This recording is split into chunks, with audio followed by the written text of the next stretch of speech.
Hey guys, Brandon with Chosen Outdoors. Thanks for joining us again today. We recently went out to the ranch and shot the Springfield Armory Echelon and the Ruger RXM. And we, so they're both a little bit different in their frame, their chassis, the way that they, operate, the way the magazines fit inside of them.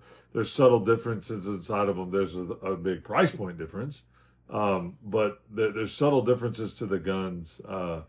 And whenever we went out and shot, it was actually pretty surprising how much we liked the RXM in comparison to the Echelon. Now, in my personal opinion, the Echelon is superior in terms of ergonomics and just the way that the gun is put together, the way that it feels in your hand, the way that it fires. The sights on it, it's got a horseshoe shape on the rear sight versus the square box as most pistols are. Um, the Echelon was great. Fired absolutely zero problems with every round that went through it. Multiple different shooters. You had myself, you had Tony, you had Edgar, you had my son.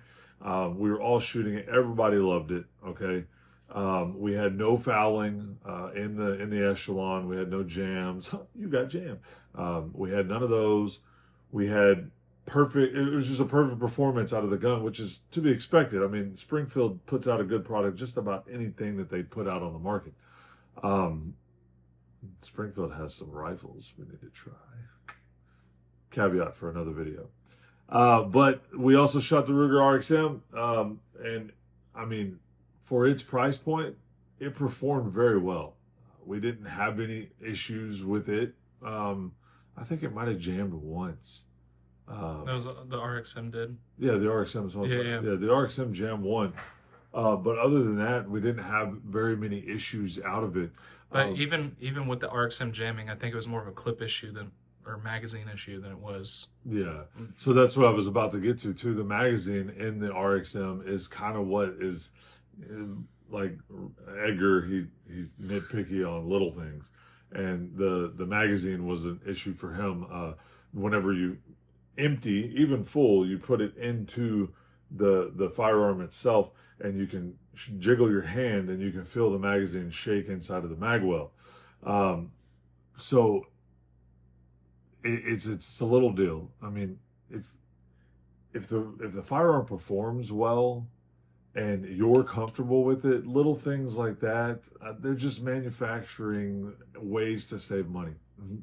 So that's why it's a $500 gun versus the Echelon being an $800 gun. If you want to spend less, like if you want to buy a Taurus, or if you want to buy one of the lower end Rugers, or you want to buy, a cheaper gun, you're going to have to settle for some of those slight inefficiencies in the milling processes and slight inefficiencies in their plastics producing and things of that nature.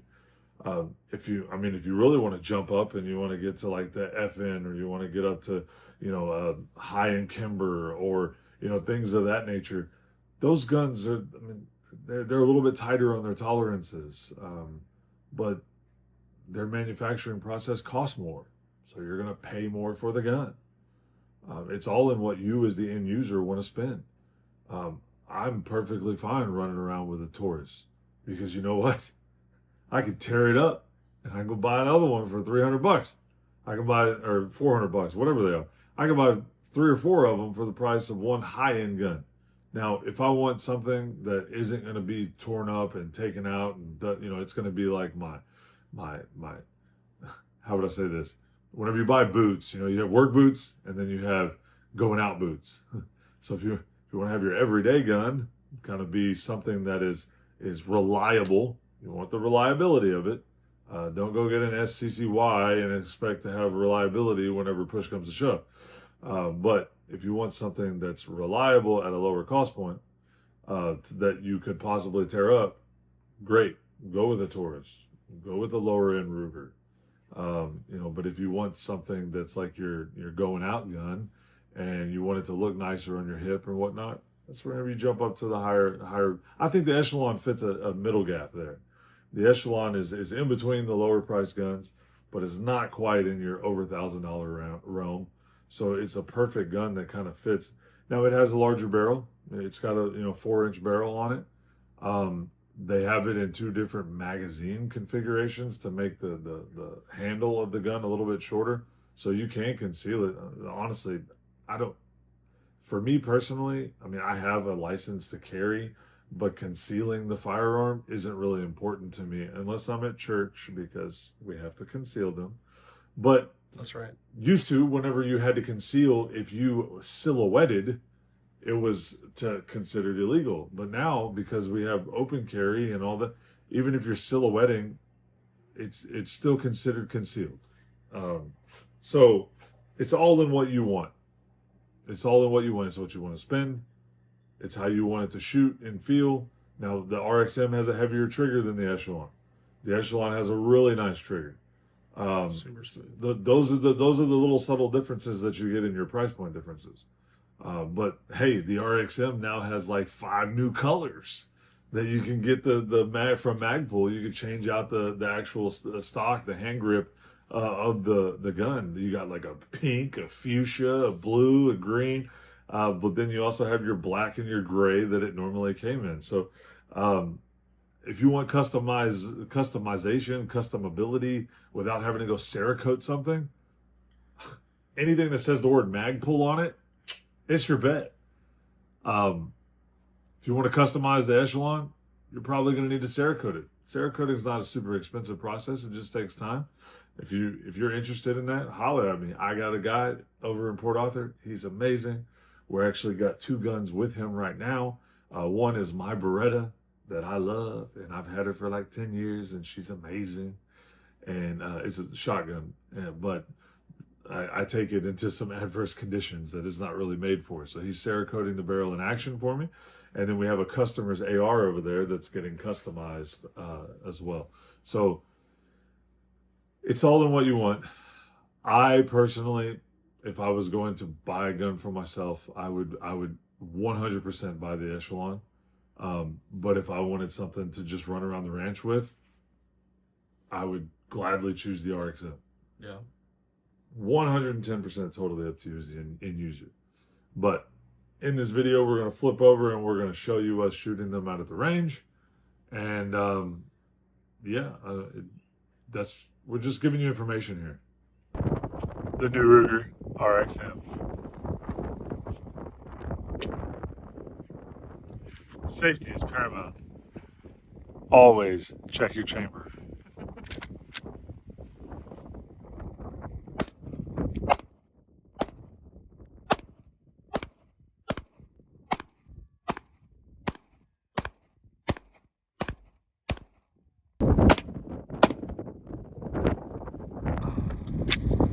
Here's the Tone Bone shooting the new RXM by Ruger.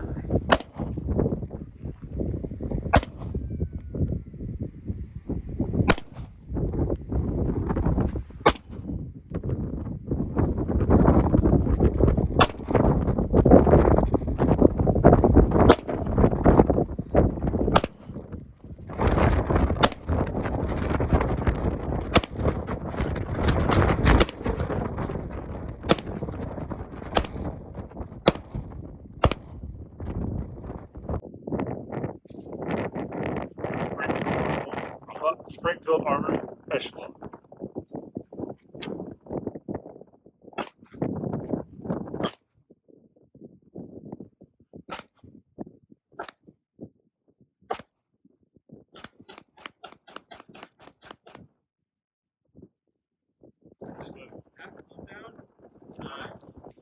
The ergonomics of the handle, and like as it's coming up in your hand with the recoil, and how it's falling, it's almost like your thumb. This little groove right here, it's like perfectly made for it. It's really slick. It kicks up and kicks down, kicks up and kicks down. It rocks in your hand just perfect. That's a dope gun, dude. Nice. That is extremely nice. And it's got a safety. Yeah. What your mom would like, that's true.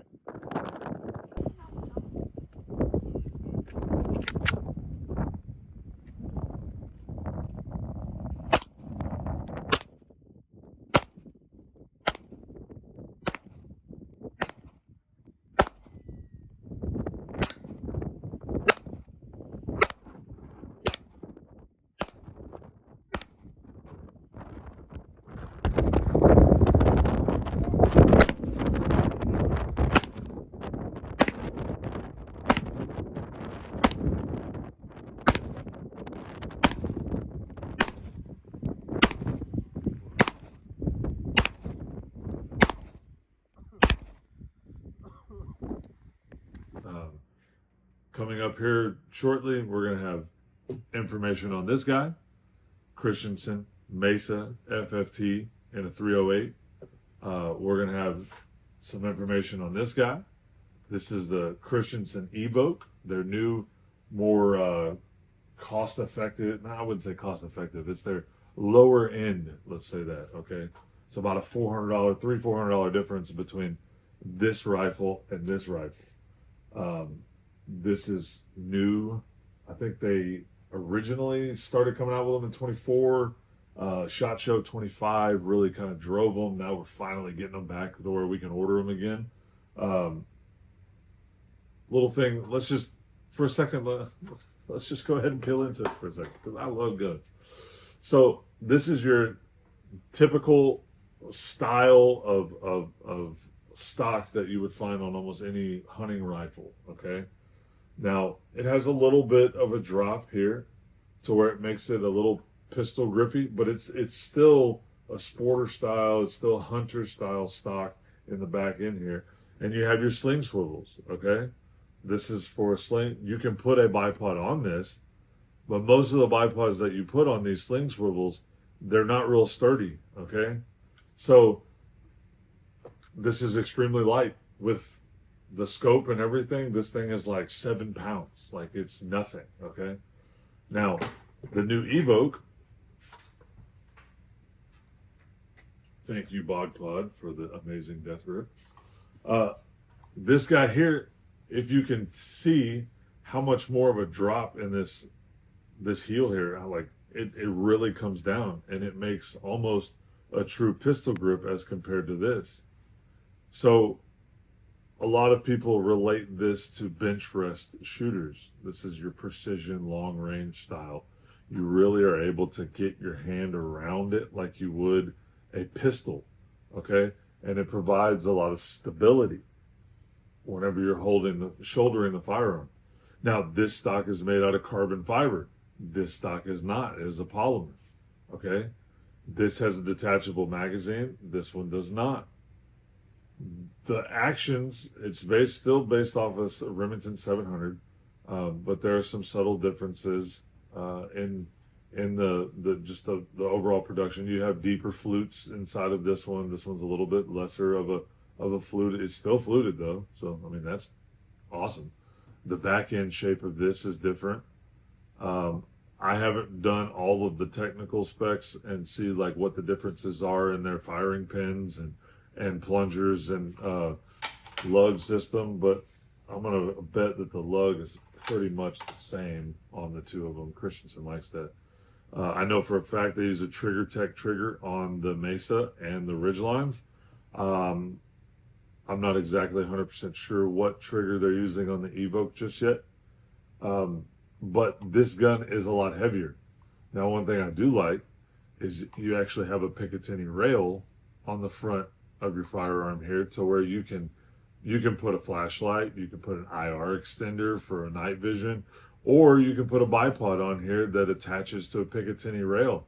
So I mean, it'll be anchored in instead of some of the flopping and twisting that you get with attaching to the sling swivels. And then the muzzle brake is completely different on this one. You actually have like a true timed, larger than the barrel diameter muzzle brake. On the Christensen, you get, it matches the barrel. And honestly, unless you twist this, it looks like you do not have a detachable muzzle brake. This one, I believe, is threaded in 5/8 by 24, whereas the Mesas are threaded in 1/2 by 28. They have a slimmer, sleeker profile barrel, which is all adding to making it light.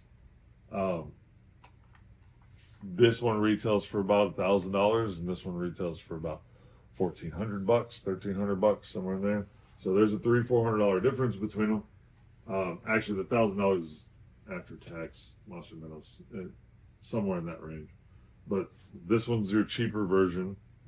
This is, you have a Mesa, which they don't make a whole lot of the regular Mesa much more. You can still get them. This is a Mesa FFT, so it has the FFT carbon fiber stock. And then from here, you jump up like $800 to your Ridgeline. And the major difference between the Ridgeline and this Mesa is a carbon fiber barrel. Anyway, that's something about Christensen. I'm noticing more little details between them.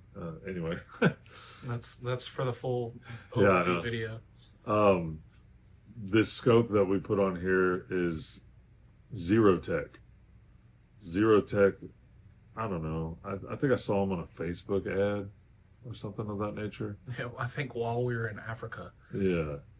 And I looked them up. They're made in England. It's an English company. And they had good reviews. And they didn't have a whole lot of like field reviews, but they had some good reviews. And anyway, I actually bought one while we were in Africa and had it here whenever I got here. We have shot this gun with this scope, and I really like it. So it has the turrets that you have to lift up in order to unlock them. And I mean, listen to those clicks. Real defined, deep clicks. It's hard to overclick or click a number that you don't have. This webbing that it has around these turrets, man, I'm telling you, we shot 40, 50 rounds the other day through this gun, and I was moving these turrets all over because we were having issues with the gun not liking the bullets that we were trying to shoot. And I'm stubborn. I want to shoot the bullet I want to shoot. I don't want to shoot the bullet that the gun wants to shoot. But this gun is going to have to shoot the bullets that it likes, because it doesn't like my bullets. Therefore, it is for sale. But all these turrets are really solid. The adjustability on your parallax adjustment, it's real tight and concise. It doesn't move super easily, but it is fluid, if that makes sense. Your zoom turret here, it has a good flow to it. It's not loose, but it's not tight. It's easy to run back and forth. This one is a 4-20. And then you have your fine adjustment out here for your objective lens. And it's got like a checkered, it's metal, it's not rubber. So if you get too close, it's going to hurt. But it has a checkered plating around it, so it's easy to move and grab and move in and out. I really like the scope. We shot it quite a bit. It performed very well. The glass is clear. Sighting it, moving the turrets and everything, it moves really true. So ZeroTech, I'll be putting another one on a different gun. Where do you want to go from here? We'll show the footage and then come back and talk about the just kind of overview the differences between the two again, and then that'll be the video. So, as you can see, both pistols shot very well. Honestly, my uncle, I think it's 11/11. Thank you, Jesus. I love you. My uncle bought one gun, and one of my good friends bought the other gun that we actually shot out there.